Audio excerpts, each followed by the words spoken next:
Welcome back to day 4 of easy makeup that you can do with your own makeup bag. And one of the most common questions I get is whether you should use your brush or a sponge or your hands.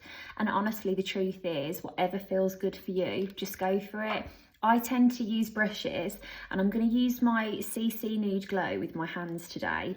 This is an example of a really lightweight formula that is kind of gel-like and will work really well with your hands. As a general rule, I would say that the answer to that question can be different based on what you're using. So see this, as you can see, it's a really lightweight fluid. This is the kind of thing that actually will work really well with your hands, because a brush, for example, with something as light as this, depending on the brush you use, or definitely a sponge, may actually end up taking a lot of the product in, whereas this sits so beautifully when you use your hands to work it into the skin. I should point out, I had a little bit of a green concealer on some areas of my T-zone there, because I was just having a little experiment today with some new things to see how they would sit, and I haven't chosen to show it to you, so proof is in the pudding what I thought of that one.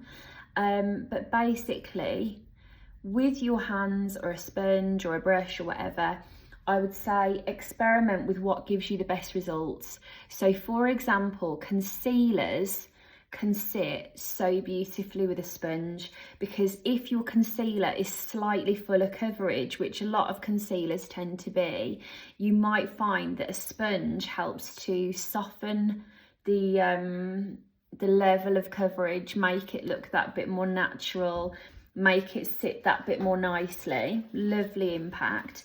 I've got quite a bit left on my hand there, by the way. This is why I always put things on the back of my hand. If I had just put that straight onto my face, there's loads I wiped off there, and I would have been struggling to find somewhere for that to sit, and maybe it would have felt too full. Whereas because it's on the back of my hand, I can wipe off what I don't need and continue. There are other things that it's a bit more difficult to use your hands for, and I'm going to use as an example. These are some lovely new Sculpted by Aimee liquid lights, they're called. There's highlighters, blushes, bronzers, all really lovely and easy to use. But if I show you bronzer, for example, this is something I would probably recommend you always use a brush for, just because it's that bit more pigmented and maybe a little bit harder to get a blended finish using your hands. So that was 2 little dots. See, if I had a nice fluffy brush here, this is so pigmented, like it's a great formula, but it's an example of something that might need the depth of a brush to soften out. However, the nice thing actually is that I can show you that with lots of gentle little taps and adjusting your pressure, you can almost mimic the brush, and to be honest, I'm quite thrilled with that. So I'm going to do the same thing over here, and being mindful that a lot of that I ended up taking through the forehead, trying to get into that hairline there. But yes, sponges can be brilliant with fuller coverage because they can help to soften it out, but I find sponges with like a tinted moisturiser or a CC cream, for example, forget it. It's just going to drink up all the goodness, especially because those things tend to be slightly more skincare based, and we don't want that. We want everything to be really present and visible on the skin.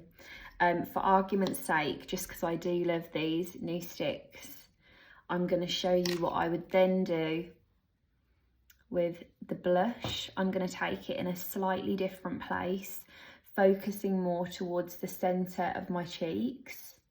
And then I actually feel like I've got quite a lot on my hands. So I'm wiping the excess away, and then just lots of gentle taps to get that in nicely. And then same for highlighter. I'm going to just take a little dot of this. See how the bronzer went round here, our blusher went here. I'm now gonna, did anything even come out then? The sun has come out, so I can't actually see what's going where at this point because it's all so bright. I'm gonna just use one finger rather than like a little patch of my hand that I was using before and get a nice gentle wash of this. But like, essentially, what I do want you to take away is that even though certain formulas you might get the best out of them by using a different tool, you can absolutely use your hands for your makeup and it will all be fine. I would recommend having your tissue there so that you're not wiping it down the side of your leggings and having a load of streaks there. But you know, the great thing with makeup that I really would love you to remember is there's no right or wrong way to do things. Loads of stuff that we see online is for entertainment more than anything. I'm going to do a video soon, but I feel like we're in this really interesting time in beauty at the moment where entertainment content the creator perceives will get more views or more comments, but actually it's not the most practical advice to share with someone.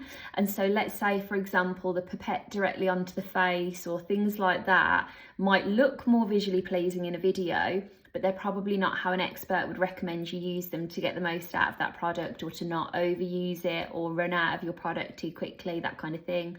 All of this to say, I know you probably see loads of brushes being used on social media, but it doesn't mean your hands won't do just as nice of a job. But anyway, thank you for watching. I hope you had a lovely bank holiday weekend, and I'll chat to you very soon.